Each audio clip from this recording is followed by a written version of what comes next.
Sometimes you write notes and then wait a long time before making the video, only to find you've forgotten what those notes were exactly about. I'm pretty sure I'll find it in my Hillsong notes, which I'll check when I get to the airport.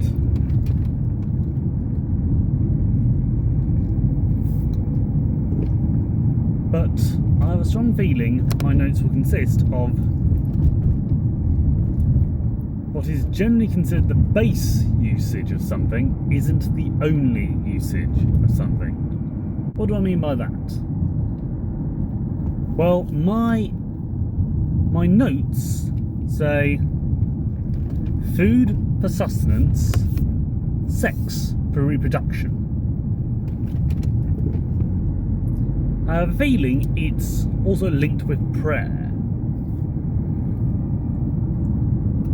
That prayer is not just a means of communicating with God or asking for things, it's a means of understanding oneself, one's inner thoughts. I've often said that whilst God does know what you're thinking, sometimes the best thing for you to do is to speak to Him and open your mind to Him. Speaking out loud helps many people understand things. Of course, there are those people that will say that talking to yourself is the first sign of madness. However, an article in The New Scientist many years ago said that it's actually linked to making you more intelligent. You hear occasionally in various books where people are able to voice their words out loud. This is in books, not in movies or theatre or anything like that. No.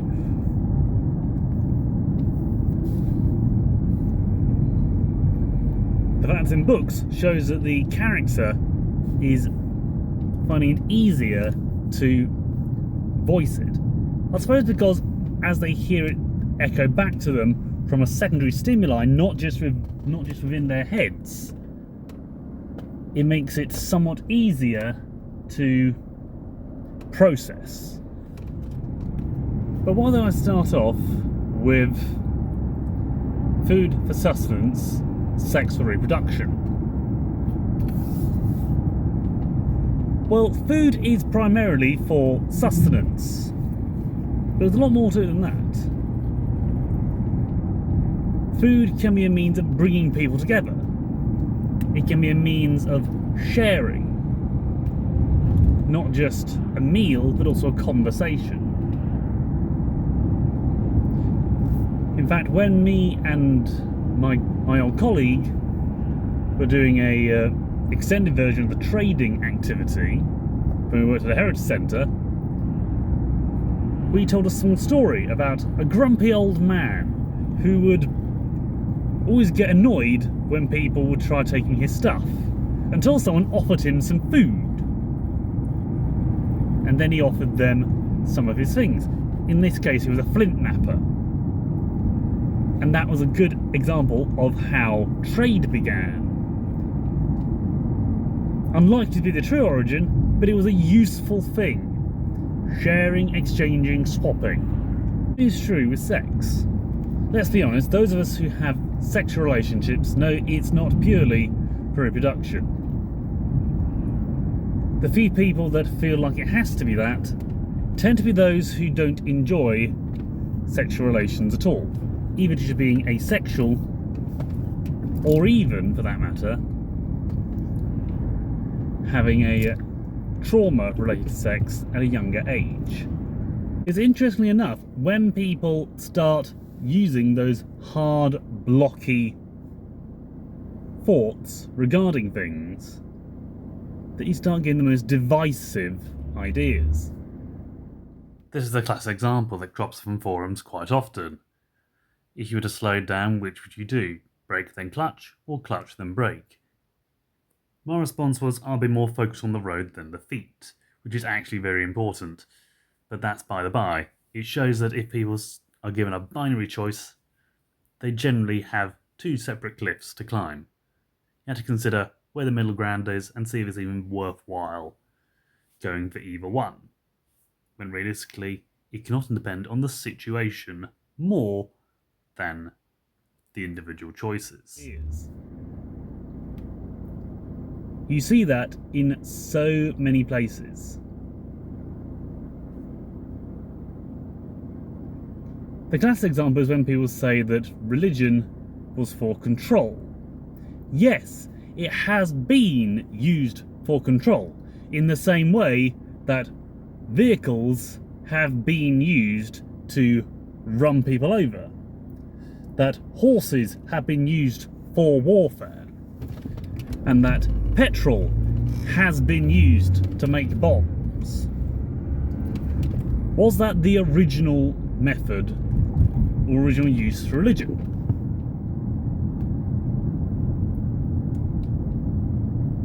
It's unlikely.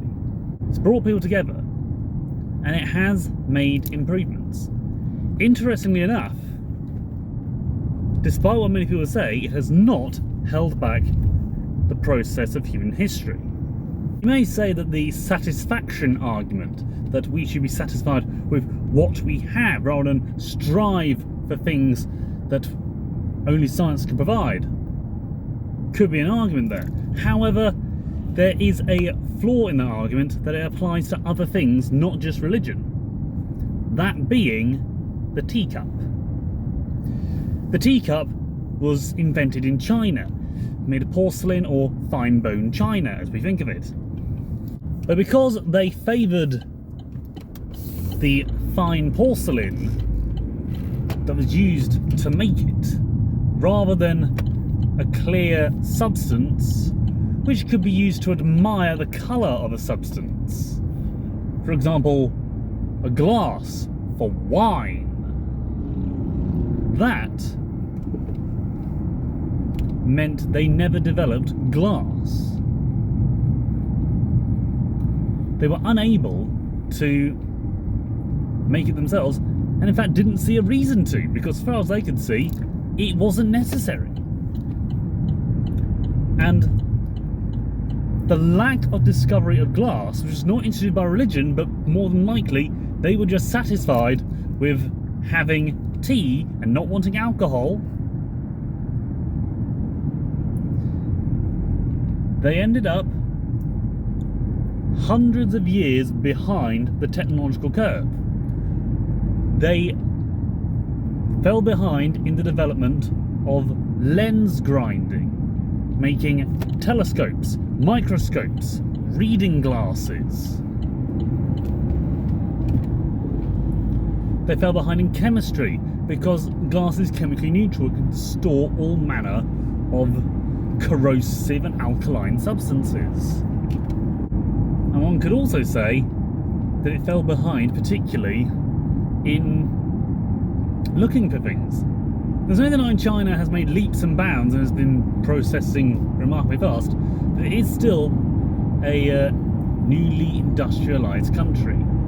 So the teacup has held back a nation far more than religion ever has, as far as I can tell. Strangely enough, people still persist with this.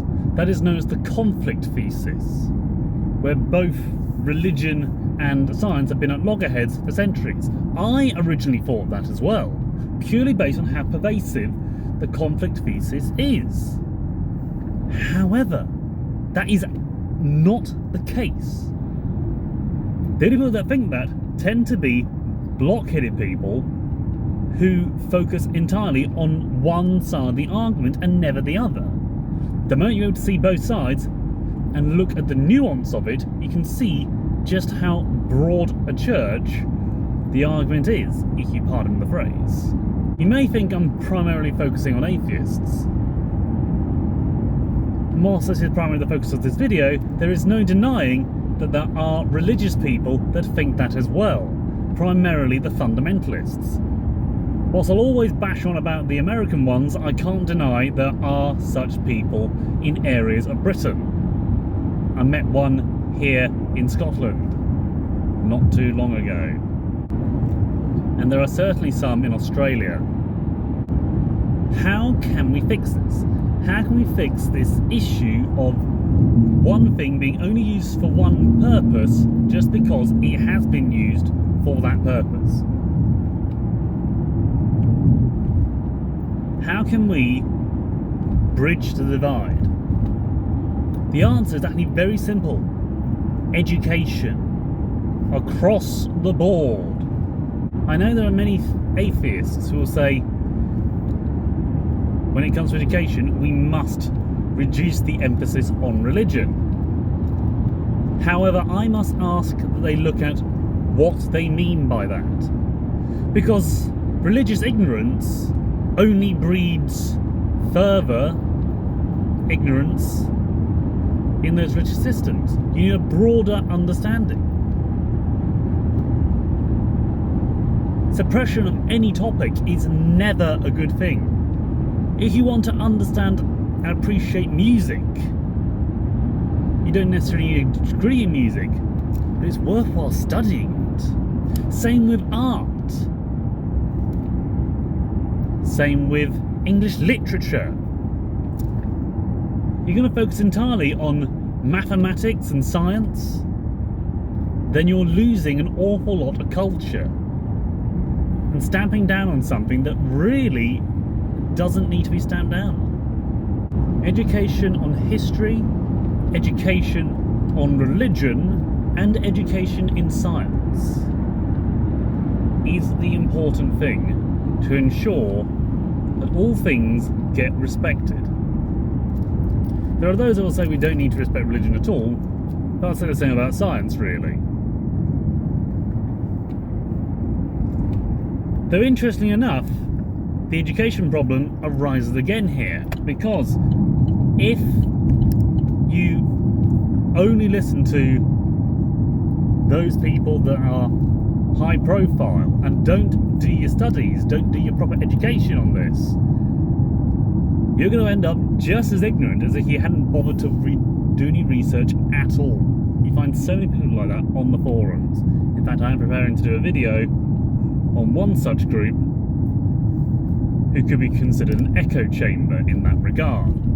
So don't be surprised if the most educated people happen to believe religious things, or happen to accept religious things.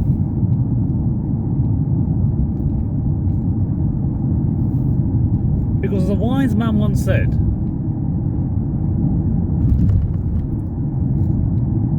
there are two paths to understanding, two paths to the truth.